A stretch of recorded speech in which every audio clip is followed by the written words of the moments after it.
Al kulunum, kızayım, biz senin şaşına şaş boğu жасайтын боламыз же. Senin mına burumlarına şaş boğudu әжең өріп береді. Мамаң екеуі. Біз шаш боғды қалай дайындалатынын саған үйретейін бе?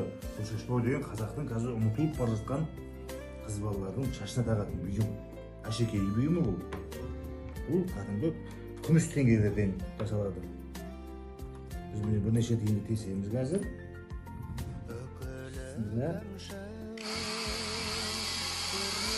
Зайым, мынау міне қазақтың шолпы, шашпау дейді, мынаны бүйтіп тігеміз. Қараш, бұның шетінде 3 тармағы болады.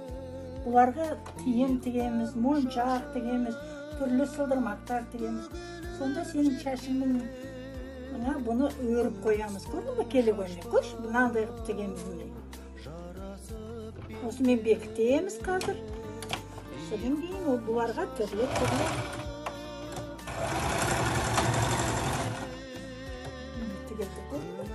енді қазір осыған мына теңгелерді тігеміз. Күміс теңгелерді міне көрдің, қазір осыған бекітеміз. Сол әйтеуір дұрыс, андағы ол сол көзінен өткіз.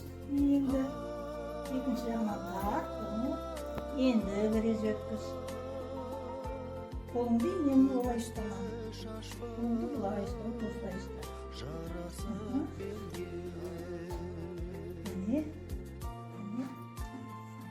Енді түйіншек дейміз андағы. Осылай тартамыз.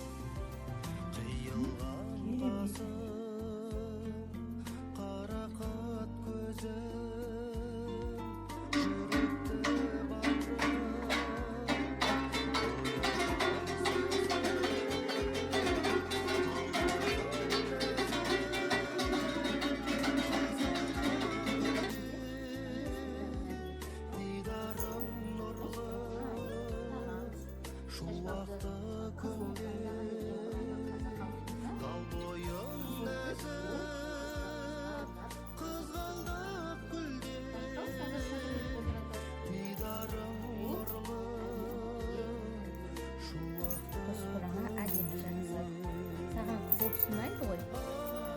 Ya ендеше әдейі қызыл түсінен таңдап алдым.